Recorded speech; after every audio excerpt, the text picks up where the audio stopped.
أما بعد فأعوذ بالله من الشيطان الرجيم بسم الله الرحمن الرحيم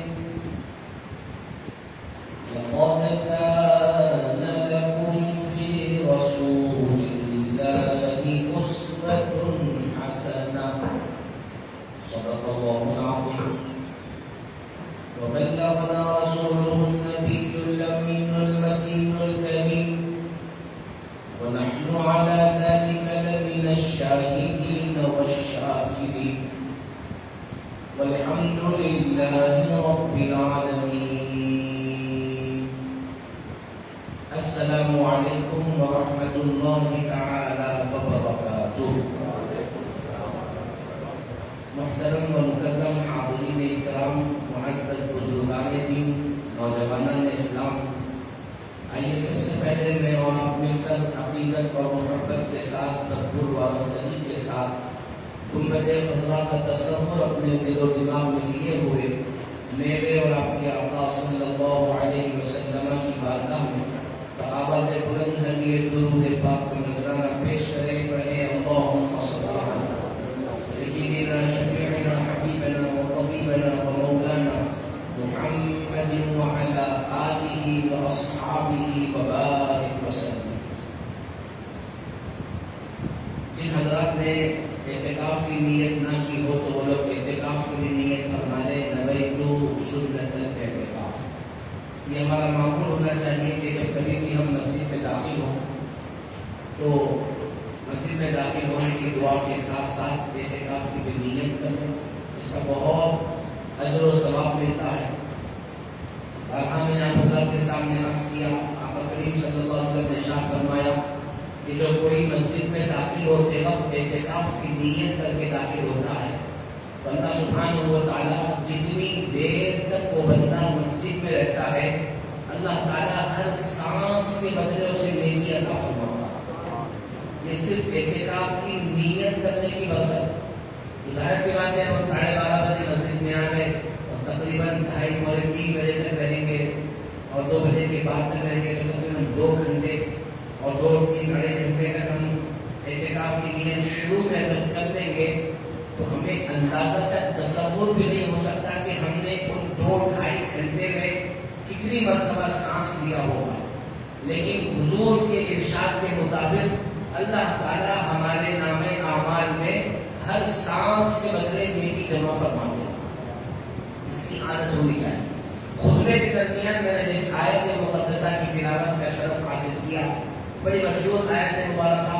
اللہ سبحانہ و تعالیٰ نے تمام قیامت تک پیدا ہونے والے مومنین کو مومنات سے ارشاد فرمایا کہ اے میرے بندو، تمہارے لیے تمہارے نبی کا طریقہ سب سے بہترین طریقہ.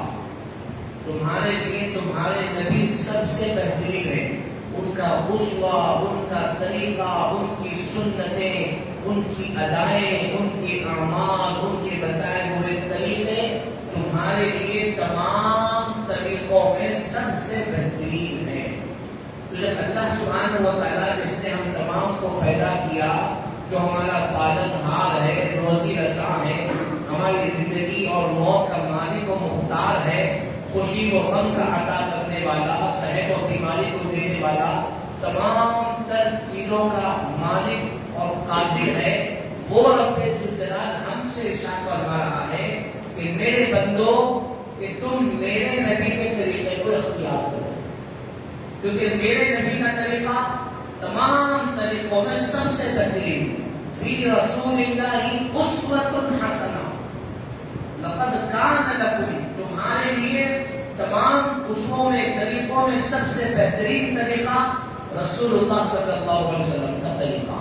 تو اس حساب سے ہمارے اوپر لازم ہو جاتا ہے، ضروری ہو جاتا ہے کہ ہماری زندگی کا ہر عمل اپنے پیارے نبی کے پیارے طریقے کے مطابق ہو. ہمارا کوئی عمل آقا کریم صلی اللہ علیہ وسلم کے طریقے کے خلاف نہ ہو.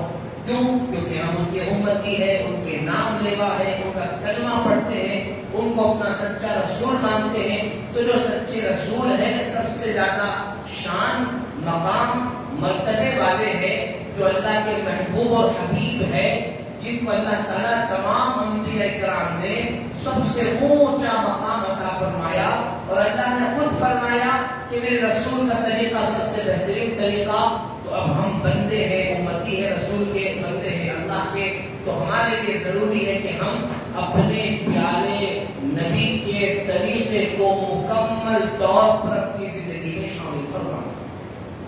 اس کے لیے باضابطہ نیت کرنی ہوگی، یہ مائنڈ سیٹ کرنا ہوگا، مزاج بنانا ہوگا، عادت بنانی ہوگی، پریکٹس کرنی ہوگی کہ میں جو کچھ بھی کر رہا ہوں میرے دل میں، ذہن میں خیال آئے کہ یہ میرے نبی کا طریقہ ہے یا نہیں۔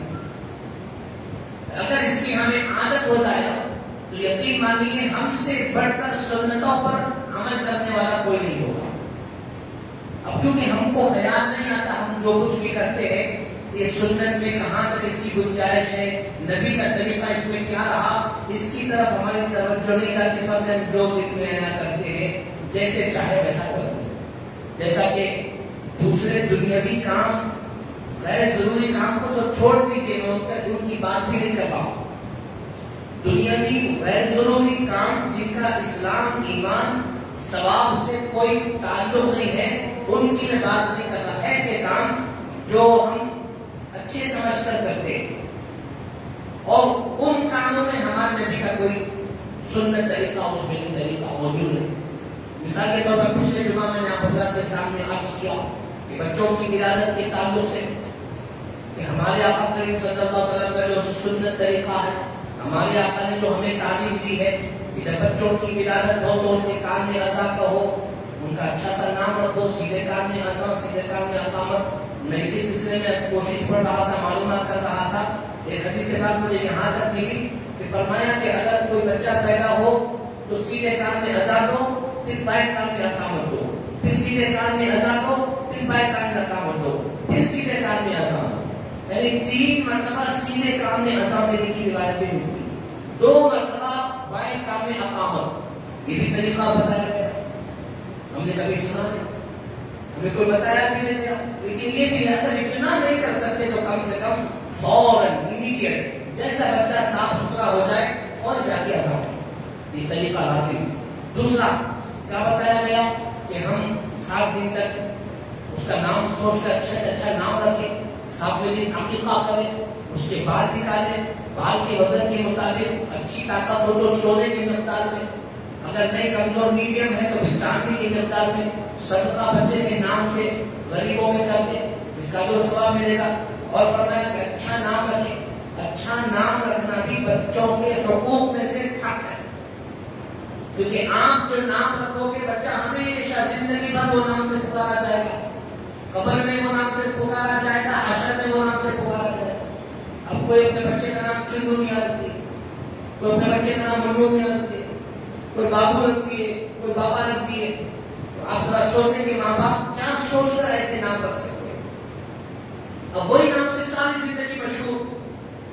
اب آقا کریم صلی اللہ علیہ وسلم نے ہمیں جو تعلیم عطا فرمائی ہے اس نے خاص طور پر فرمایا کہ اچھے جن ناموں کا مطلب نکلتا ہے تو ان ناموں کو اپنے بچوں کے ساتھ خوبصورت نام، خوبصورت معنی۔ اب جو اس لیے کہ جب ہم اچھے نام رکھیں گے تو حضور پاک صلی اللہ علیہ وسلم کے ارشاد کے مطابق اچھے نام کا اثر بچے کی زندگی پر ہوگا۔ جیسا نام رکھیں گے وہ اثر بچہ اپنی زندگی میں پائے گا، زندگی میں محسوس کرے گا۔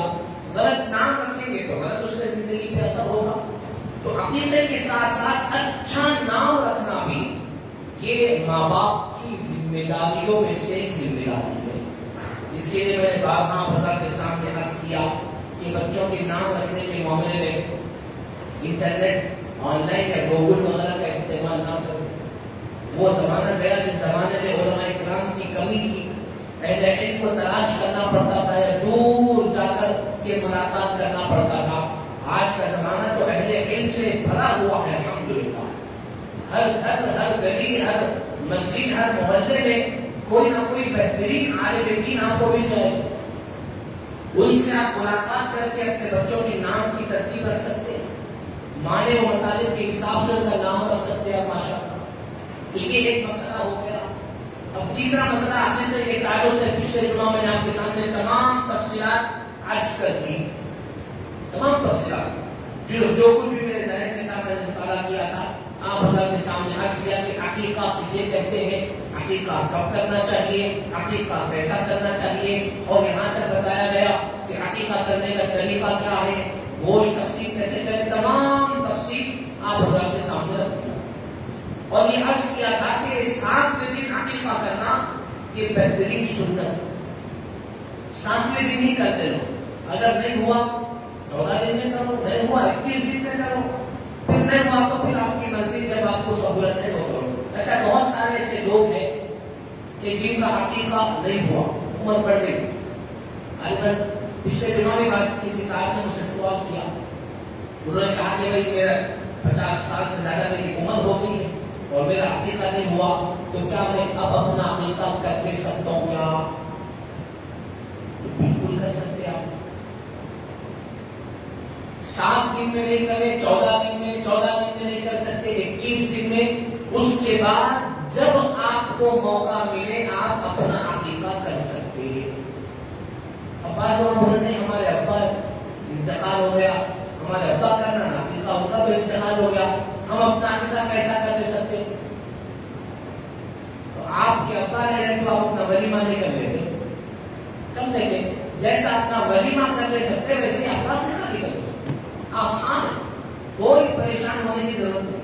یعنی ایسے بچے یا ایسے بڑے لوگ جن کے والدین انتقال کر گئے اور ان لوگوں نے اپنی اولاد کا عقیقہ نہیں کیا تھا، کیا حالات تھے، کیا مجبوریاں تھی، وہ بہتر جانتے ہیں. لیکن آپ کو شعور آ گیا اور آپ کو یہ احساس ہونے لگا کہ ہاں مجھے میرا عقیقہ کرنا ہے، تو آپ عمر کے کسی بھی حصے میں ہو آپ اپنا عقیقہ کر سکتے ہیں.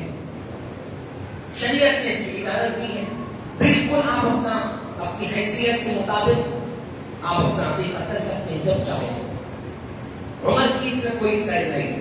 اور آج کے جمعہ میں انشاءاللہ میں نے آپ حضرات کے سامنے جو بات رکھنی تھی وہ کہ ختنہ کے تعلق سے اولاد کے لیے بچوں کے جو پیدا ہوتے بچے ہیں ان کے ساتھ ساتھ ایک عمل ہوتا ہے کہ بچوں کی ختنہ کروانا.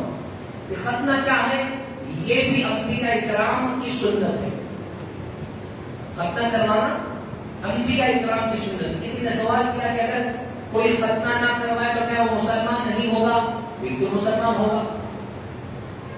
لیکن جو سنت مؤکدہ ہے، جو واجب کے قریب ترین عمل ہے، وہ عمل سے ساری زندگی محروم ہو جائے.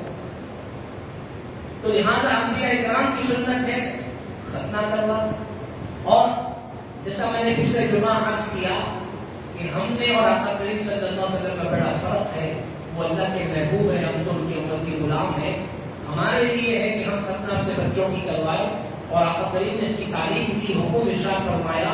ورنہ میرے اور آپ کے آقا صلی اللہ علیہ وسلم کی شان یہ کہ حضرت بی بی آمینہ رضی اللہ تعالی عنہا ارشاد فرماتی ہے کہ جب میرے اور آپ کے نبی صلی اللہ علیہ وسلم دنیا میں پیدا ہوئے، تشریف لائے، تو آپ ختنہ شدہ پیدا ہوئے. آپ کا ختنہ کیا ہوا تھا، الگ سے کرنے کی ضرورت نہیں پڑی. یہ ہمارے آقا کی خصوصیت ہے، یہ ہمارے آقا کی شان ہے. نہ ایسا بچہ پیدا ہوا ہے نہ ہوگا. اب آقا کریم صلی اللہ علیہ وسلم نے تعلیم دی ہے، اس کی حکمتیں کیا ہوں؟ تو فرمایا گیا کہ ختنہ کرنے کے فائدے یہ ہے کہ اگر آپ ختنہ کرواؤ گے تو سب سے پہلی چیز یہ کہ آپ کا بچہ کا وہ حصہ کبھی بھی بیماریوں کی لپیٹ میں نہیں آئے گا اور صفائیت اچھی ہوگی. ختنہ نہیں ہوگی تو چمڑا باہر کی طرف ہوگا اور پیشاب کے خطرے وغیرہ اس میں پھنس جائیں گے، صفائیت وغیرہ کے لیے پریشانی ہوگی، جراثیم بنیں گے، بیماریاں بڑھیں گی. اور اسلام تنظفوا فإن الاسلام نظیف، صاف ستھرے رہا کرو کیونکہ اسلام صاف ستھرا مذہب ہے. ہمارے آقا کریم صلی اللہ علیہ وسلم نے ارشاد فرمایا تو فرمایا کہ اگر تم ختنہ کرو گے تو صفائیت کی آسانی ہوگی، بیماریاں دور ہوں گی اور جراثیم سے تم بچنے والے کرو گے. اور سب سے بڑی چیز کہ آقا کریم صلی اللہ علیہ وسلم کے حکم کی تعمیل اور نبی پاک صلی اللہ علیہ وسلم کی سنت پر عمل ہوگا. اب یہ ہو گیا ختنہ کرنے کے فائدے اور طریقے. اب ختنہ کب کرنا چاہیے؟ تو میرے بزرگوں نوجوانوں، شریعت مطہرہ میں ہمیں یہی حکم دیا گیا ہے کہ بچے جتنے کم عمری میں ہو، جیسا موقع ملے ختنہ کر دینا چاہیے.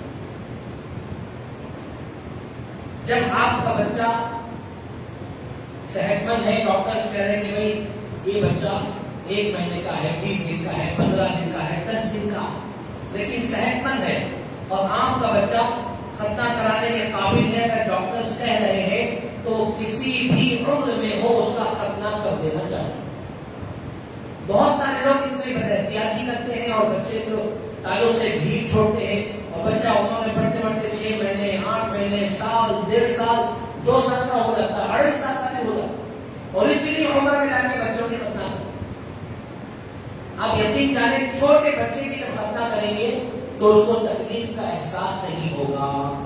جتنا بڑا ہونے کے بعد ختنہ کریں گے ان کی تکلیف کا احساس ہوگا. ٹھیک ہے، ایک مسئلہ تو یہ ہے.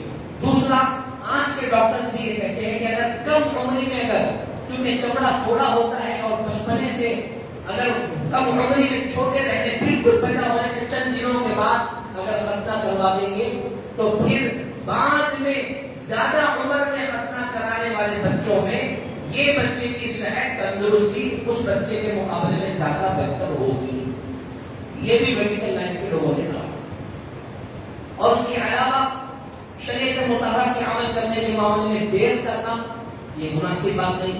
شریعت نے ختنہ کرنے کا حکم دیا ہے تو ظاہر سی بات ہے کوشش کریں کہ بچہ پیدا ہونے کے چند دن کے بعد ہم ختنہ کرواؤں. بہت ہوا 21 دن میں 7ویں دن عقیقہ کریں، اس کے بعد 21ویں دن آپ ختنہ کا اہتمام کریں. اچھا، ختنہ کرنے کا طریقہ جو بتایا گیا، پہلے کا دور تھا، وہ زمانے میں ختنہ کرنے والے لوگ الگ ہوتے تھے، نائی وغیرہ کاٹنے والے الگ ہوتے تھے. آج کا تو ماشاءاللہ ترقیاتی دور ہے. آج کل صرف رنگ آ رہی تھی، وہ رنگ بنا رہے تو محسوس بھی نہیں ہو رہا، 4 5 6 دن میں رنگ نکل جاتے ختم ہو آسانی کے ساتھ. نہ اس کو ٹاکے لگ رہے، نہ کچھ نہیں، کیا بڑی آسانی کے ساتھ ختم ہو رہا.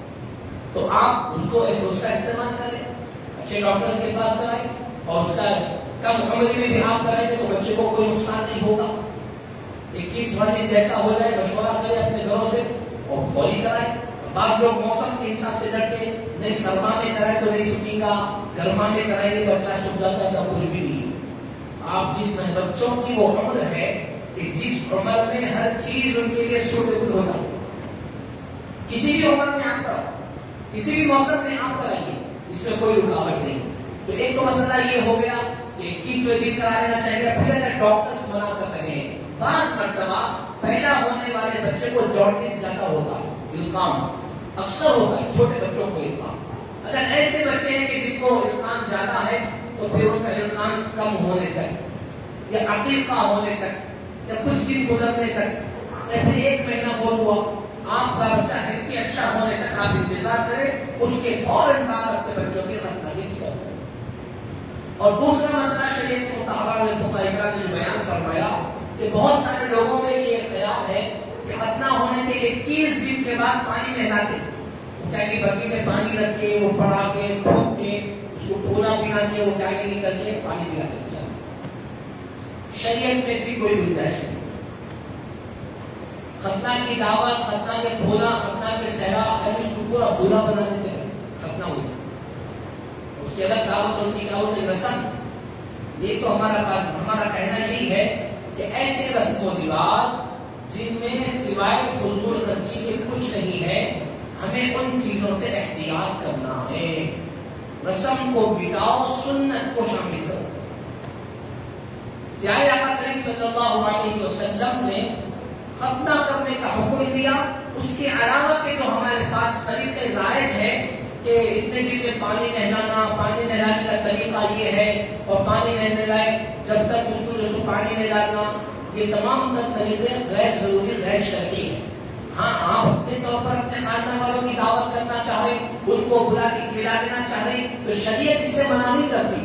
لیکن یہ تصور کرنا کہ 21 دن تک اس کو پانی نہیں نہلانا، اس کو یہ نہیں کرنا، اس کو وہ نہیں کرنا، اس کی شریعت میں گنجائش نہیں.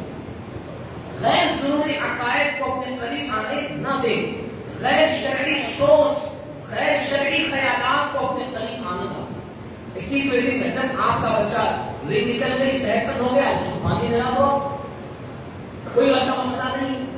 اب اس کے علاوہ جو ہمیں شریعت مطالعہ نے حکم دیا ہے کہ وہ یہ ہے کہ اپنے بچوں کے سامنے جس قدر ہو سکے اللہ کا ذکر کرتے جائیں۔ پچھلے جمعہ میں آپ کے سامنے عرض کیا کہ ماں باپ کی کامیاب اولاد یا کامیاب ماں باپ اولاد کے لیے وہ ہے کہ جو ماں باپ اپنے بچوں کے منہ سے پہلا کلمہ اللہ کا لفظ نکالنے میں کامیاب ہے، جو ماں باپ اپنے بچوں کی ایسی تربیت کرتے ہیں، ایسی کوشش کرتے ہیں کہ بچہ جب بولنا شروع کرتا ہے تو پہلا جملہ اس کے منہ سے اللہ نکلے تو اشکر اللہ سبحانہ وتعالیٰ کی رحمت اس بندے سے خوش ہو جاتا ہے۔ ایک ایسا پیارا میرا بندہ ہے کہ میں نے اسے اولاد کی نعمت سے مالا مال کیا، تو اس بندے نے اپنی اولاد کو اپنے منہ سے پہلا جملہ میرے نام کا نکالنے کی مشق ہوا۔ ہم کیا کرتے ہیں؟ دادا بولو بیٹے دادا دادا، بابا بولو بابا، اماں بولو وہ بولو یہ بولو۔ اللہ ماشاءاللہ بعض لوگ رہتے جو اللہ اللہ اللہ بولو، یہ سب شیطان کرواتا۔ شیطان بولتا کہ بھائی تم بابا بولے گا تو بابا بابا، وہ مشق کرتے رہتے، بچہ پہلا جملہ بابا بولتا، بابا کرنے تو کیا ثواب ملا، نیکی ملی۔ وہی جملہ اگر پہلا بچے کے منہ سے اللہ نکلا تو سوچو آپ اللہ کی رحمت کتنی خوش ہوگی، اللہ سبحانہ وتعالیٰ کا انعام کتنا ہوگا ان ماں باپ پر، ان دادا دادی پر۔ دادا دادی دادا بولتے کہ میرا نام پہلے نام ہوتے، دادا کے سامنے دیکھو میرے دادا بولو دادا، نانا کے سامنے دیکھو میرے نانا بولو نانا، دادی کے سامنے دیکھو دادی بولو، نانی کے سامنے دیکھو نانی بولو، ابا کے سامنے دیکھو بابا بولو، امی کے سامنے دیکھو امی بولو۔ بچہ بولے گا کہ بولوں کیا ہوگا؟ اب ہمارے خاندان میں، ہمارے گھر میں ماحول یہ ہونا چاہیے کہ آپس میں ایک دوسرے کو باضابطہ بولے کہ جب کبھی بھی تمہاری گود میں بچہ آئے تو تم اس معصوم بچے کو اللہ کا نام پکارنے کی مشق کرواؤ۔ اور جب آپ دیکھو گے، جب آپ یہ مشق کرو گے نا، آپ کا بچہ ضرور اللہ کا نام لے گا۔ اور اگر آپ کے بچے کے منہ سے پہلا جملہ اللہ نکل گیا تو یقین مانو اللہ کی رحمتوں کے تم مالک بن گئے، اللہ تعالیٰ تم سے ضرور راضی و خوش ہوگا انشاءاللہ۔ ایک اور عمل جو میں آپ کے سامنے عرض کرنے لگا ہوں وہ یہ ہے کہ بچے کو دودھ پلانے کی مدت۔ پیارے آقا کریم صلی اللہ علیہ وسلم نے ارشاد فرمایا کہ ماں اپنے بچے کو کم سے کم 2 سال دودھ پلائے، 2 سال حولین کاملین ارشاد فرمایا گیا قرآن پاک۔ 2 سال تک اپنی اولاد کو دودھ پلانا ہے ماں۔ اس سے کیا ہوگا؟ بچے کو طاقت ملے گی، ماں کے اندر کے جو جذبات ہیں، جو احساسات، جو اخلاق ہیں، وہ بچے کے اندر داخل ہوں گے۔ آج کل کا دور جیسا میں کہہ رہا ہوں کہ یہ ہائی فائی دور چل رہا ہے، آج کل کی مائیں یہ کہہ رہی ہیں کہ اگر ہم اپنے بچوں کو دودھ پلائیں گے تو پھر ہماری صحت خراب ہو جائے گی، ہماری جسامت خراب ہو جائے گی، ہم موٹے ہو جائیں گے، ہمارا فگر بگڑ جائے گا۔ اس طریقے کی کئی ساری باتیں سامنے آ رہی ہیں، اور وہ بچوں کو باہر کا بھینس کا یا پھر ڈبے کا دودھ پلا رہی ہیں۔ اب ان لوگوں سے یہ کہا جائے کہ جب آپ بچپنے ہی سے اپنی اولاد کا حق مانو گے تو وہ بڑا ہو کر تمہارا حق کیا ادا کرے گا؟ جب ماں باپ نے خود اپنی اولاد کا حق مان دیا، کما تدین تدانو، آقا کا ارشاد سنا ہے نا آپ نے کہ جیسا کرو گے ویسا بھرو گے۔ آپ اولاد کا حق ادا کرو، اولاد دل و جان سے آپ کا حق ادا کرے گی۔ آپ اولاد کا حق ادا نہیں کریں گے، آپ اس کی عقیقہ نہیں کریں گے، اچھا نام نہیں رکھیں گے، 2 سال تک دودھ نہیں پلائیں گے، آپ اس کی اچھی تربیت نہیں کریں گے، پھر وہ بڑا ہوگا تو آپ کی نافرمانی کرے گا، آپ کی بات نہیں سنے گا، آپ کی عزت احترام اس کے دل میں دور دور تک نہیں ہوگا، کیونکہ آپ نے اسے سکھایا نہیں۔ وہ تو سیکھنے کی عمر سے ہوتے ہوئے بڑا ہوا، وہ ڈائریکٹ بڑا نہیں ہوا، اس کی ایک عمر گزری، جس عمر میں آپ اسے جو سکھاؤ گے وہ سیکھ کر وہ عمل کرے گا، وہ پریکٹیکل کرے گا۔ اور جب سیکھنے کی عمر کی ہم نے کچھ نہیں سکھایا، جس کی وجہ سے ہوگا کیا کہ بچہ ماں باپ کا باغی ہوگا، ماں باپ کا نافرمان ہوگا۔ تو ماں باپ نے خاص طور پر ماں کے لیے ضروری ہے ان بہنوں کے لیے، بچوں کے لیے، ماؤں سے میں گزارش کرتا ہوں کہ شریعت مطہرہ نے ماؤں کو 2 سال تک اپنی اولاد کو دودھ پلانے کا حکم دیا.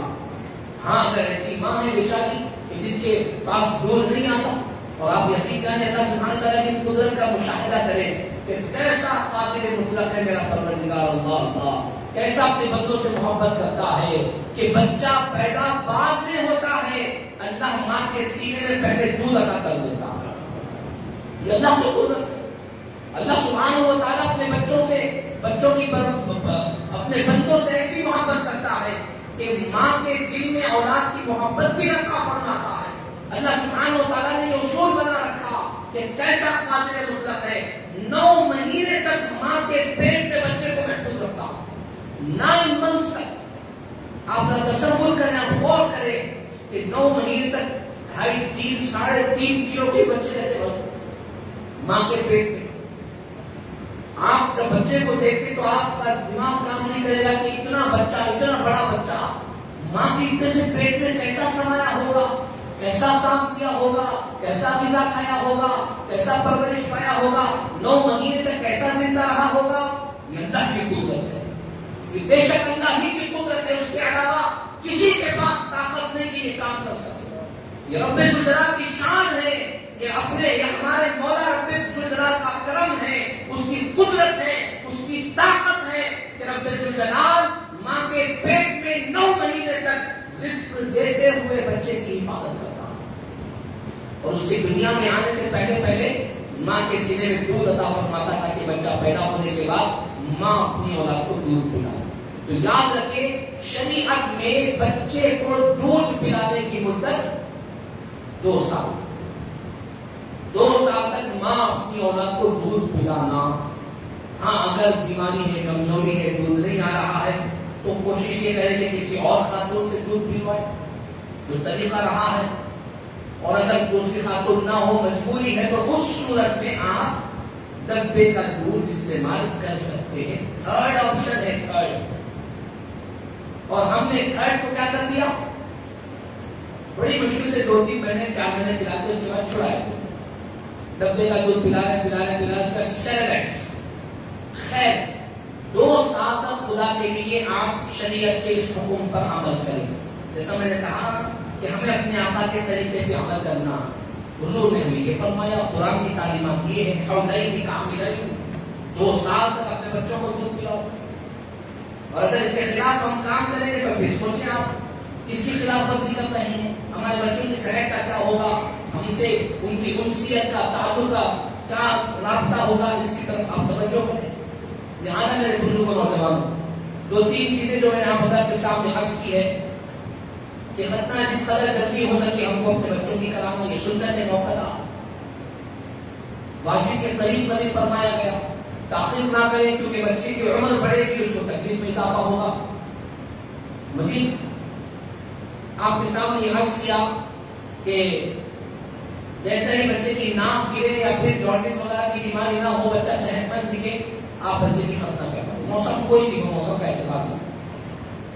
اسی طریقے سے آپ حضرات کے سامنے عرض کیا گیا کہ بچوں کو دودھ پلانے کی جو مدت ہے اس پہ آپ توجہ کریے. ضروری چیزیں ہیں جس پہ ہمیں غور فکر کرنا ہے، توجہ دینا ہے. اگر ہم ان چیزوں پر توجہ دیں گے اور اس پر عمل کریں گے تو یقین جانیے ہمارے بچے پیدائشی طور پر اسلامی مزاج لے کر کے بڑھیں گے انشاءاللہ. جب ہم چھوٹے رہتے بچوں کو سنتوں کے مطابق پرورش کریں گے، حضور کی سنت کا خیال کریں گے اور درود پاک پڑھیں گے، اللہ کریں گے، تو ہمارے بچوں کے اندر خود بخود وہ چیزیں پیدا ہوگی، وہ جذبہ پیدا ہوگا. چاہے دنیا کی کوئی طاقت ان کے سینے سے دین اسلام نہیں نکال پائے اگر ہم اس دور سے کوشش کریں گے تو. لہٰذا چند گزارشات آپ حضرات کے سامنے انشاءاللہ آئندہ جمعہ اس کے آگے کی جو کارروائی ہے، مزید دودھ پلانے کے تعلق سے جو فوائد شریعت مطہرہ نے اور میڈیکل سائنس میں بیان بتاتی ہے، اس تعلق سے چند گزارشات آپ حضرات کے سامنے پیش کروں گا. ایک اعلان خاص طور پہ یہ کرنا ہے، یہ جو کالمس یہاں پر نظر آ رہے ہیں سیدھی جانب بائیں جانب، یہ کالمس کے پاس کھڑے ہو کر نماز پڑھنا بڑا مشکل ہے. اگر کھڑے ہو کر نماز پڑھیں گے تو قیام تو ہو جائے گا، لیکن جب رکوع کریں گے تو آپ کو دھکا لگے گا، آپ سامنے کی طرف آ جائیں گے. تو لہٰذا اگر جو کرسی استعمال کرنے والے حضرات ہیں اس کالم کے سامنے اپنی کرسی کو رکھ کر نماز پڑھیں گے تو دوسرے کھڑے ہو کر نماز پڑھنے والے لوگوں کو اس کے علاوہ جگہ پر موقع مل جائے. اور کیونکہ کالم جو پلر ہے بالکل اس کے سامنے آپ دیکھیں, کھڑے ہو کر نماز پڑھیں گے, رکوع میں جائیں گے تو بالکل پیچھا حصہ آپ کا اس کو کالم کو لگے گا. اور بہت سارے لوگ وہ حصہ چھوڑ دیتے ہیں, تبھی بہت سارے لوگ کیا کرتے ہیں سب سے آگے ہٹ کر ٹھہر کے مجبوری میں وہاں پر رکوع کرتے ہیں. تو چونکہ بہت سارے حضرات کرسیوں کا استعمال کرتے ہیں, تو اگر ایسے حضرات ان کالموں کے پاس رکھتے ہیں کہ کرسی کو رکھیں گے تو ان کے لیے آسانی ہوگی. دوسری گزارش آپ حضرات کی خدمت میں یہ ہے کہ اکثر پیچھے والے حضرات یہ بتا رہے ہیں کہ جب جماعت کھڑی ہو رہی ہے تو پیچھے والے حضرات بیچ میں جگہ چھوڑ رہے ہیں. وہ اقامت ہو کے جماعت کھڑے کھڑے تک کیا ہو رہا, پیچھے والے لوگ پیچھے رہ جاتے ہیں, پیچھے میں کوئی حصہ کھلا رہ جا رہا. تو میں ہر بیان کے ختم ہونے کے بعد آپ حضرات سے یہ محترمانہ گزارش کرتا ہوں, ہر جمعہ کرتا ہوں کہ کھڑے ہو جائیں, پہلے صفے درست کر لیں, اس کے بعد سنتیں ادا کریں. آپ لوگ سنتے نہیں معلوم یا سمجھتے نہیں معلوم یا جان دو ہم کہیں کو عمل کرنا کس کو بولنے نہیں جانے کی سوچتے ہوں گے. آپ لوگوں کچھ بولتے ہیں. جتنے حضرات یہاں پر بیٹھے ہوئے آپ کے سامنے اگر ایک بندے کی بھی جگہ خالی ہے تو جیسا اعلان کیا گیا آپ پر لازم ہے کہ آپ وہ جگہ کو پر کرنا. آپ وہ جگہ جیسی رہنے دو, بعد میں دیکھیں کہ وہ بعد میں آنے والوں کو تکلیف ہو, تو پھر بیچ کا حصہ باقی رہ جاتا. لہٰذا اب کیونکہ ہم کو سنتیں ادا کرنی ہے تو لہٰذا آپ سے گزارش ہے کہ کھڑے ہو جائیں, صفے درست فرما لیں, اس کے بعد سنتیں ادا کریں. اللہ تعالیٰ ہمیں تمام باتوں پر عمل کی توفیق عطا فرمائے. آمین بجاہ النبی کریم والحمد للہ رب العالمین.